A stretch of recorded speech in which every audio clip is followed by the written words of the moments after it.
Dear students, Assalamu alaikum. I hope you would be safe and sound in every respect, in your respective homes. From 21st of September 2020, the partial classroom teaching has begun. It is better move now. You must attend the school by following all the precautionary measures or SOPs in letter and spirit so that you can save your lives from this deadly virus. This deadly virus is infecting people in large numbers. About 60 lakh people in India are infected now. In the UT of J&K, it is rate, infection rate as well as mortality rate is increasing. So in these days of pandemic, we need to be extra cautious, extra vigilant to save our lives first, and then should give preference to the things that are related to life. There are students, two types of classes are going on. One is the physical classroom teaching, and under the virtual mode, do facilitate yourselves from both the modes so that your academic loss would be compensated to the greater extent. Dear students, class 12, class 11th, subject political science. Today we are dealing with very important topic in our political science, that is the need of independent judiciary in India. Dear students, you know that government has three organs. One is the legislature, another the executive, and third is the judiciary. And judiciary, why is the need of independent judiciary in India? In a democracy, the judiciary, the third important organ of the government, is a very important organ that safeguards the interests of all, or the safeguards the basic essence of the constitution. First of all, why do we need independent judiciary? Let's throw light on it. Dear students, the power in India is divided into two bases, that is the geographical basis and also the functional basis. In geographical basis, it is distributed between the center and states, and the functional basis it is between executive, legislature, and the judiciary. So naturally, there would arise the confusions or the disputes between the various organs of the government or between the state and center sometimes. So, in order to solve these disputes, the independent judiciary is important. Their students, all the powers, whether they are executive powers, their judicial powers, their legislative powers, all the powers are derived from the Constitution of India. So the first important need of independent judiciary is that it interprets the Constitution. And when law is passed and by the parliament or the state legislature, the judiciary sees whether this law does not hurt the basic provisions of the Indian Constitution. If it hurts or goes against the basic essence or basic provisions of the Constitution, the judiciary declares the law as null and void. So, in this way, the judiciary has an important role in interpreting the Constitution. So, its first role is to interpret the Constitution. That is why we need independent judiciary in India. And second important thing is that to safeguard the federal character of India. No doubt the India is federation. Federation means where you watch two sets of the government, one at the center level, another at the state level. And the government at the central level is called the central government, and the government at the state level is called the state government.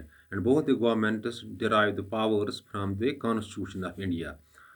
It must be in your mind is that the state governments don't get the powers from the central government, but they get power from the Constitution of the India. Well, naturally, in the matters of the power are distributed in the federation. There would arise the disputes between the center and state government sometimes. In order to save these disputes, in order to uh, redress these disputes, the independent judiciary is important. So, in order to save the federal character of India, the of the importance of judiciary is there, and we need independent judiciary. And third important thing is that it is the custodian of the rights. You might be knowing that we are enjoying the six fundamental rights in Indian Constitution and other rights, civil rights also, and legal rights from Article 14 to 35 virtually.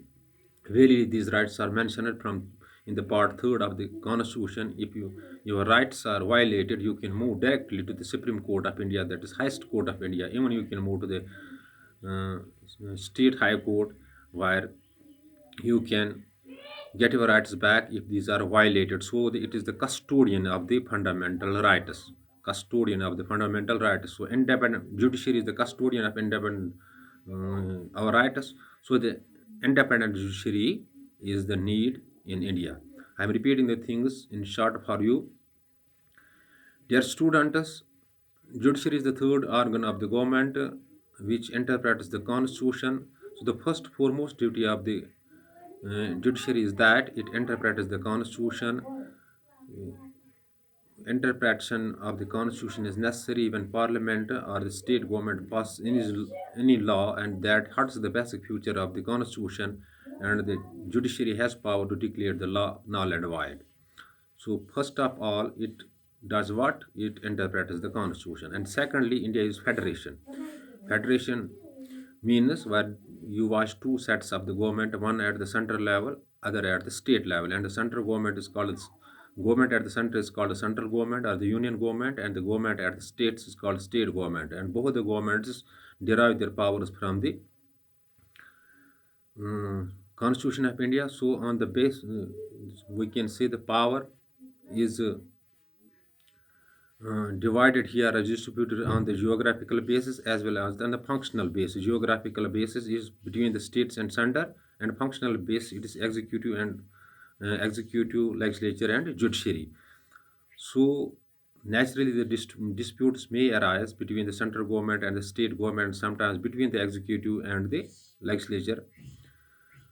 So these disputes are settled by the judiciary. So the federal collector of India is also saved by the judiciary independent. That's why we need independent judiciary. And third important is that we are enjoying the fundamental rights and other rights in the Indian Constitution. So the custodian of rights is the independent judiciary. If one's fundamental rights are violated, one can move to the Supreme Court of India or High Court of India for enforcement of these rights. So judiciary or independent judiciary acts as the custodian of the rights. This is why we need the independent judiciary in India.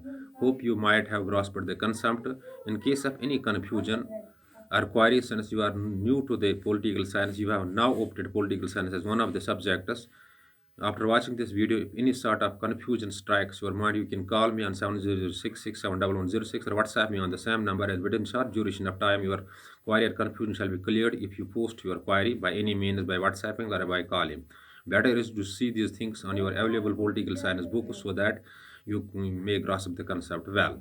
In these days of pandemic, your academic career is um, getting affected very badly. You must put extra efforts, do extra hard work to take your sinking boat to the bank, and you can crack the coming examinations with ease. Thanks. Be balanced.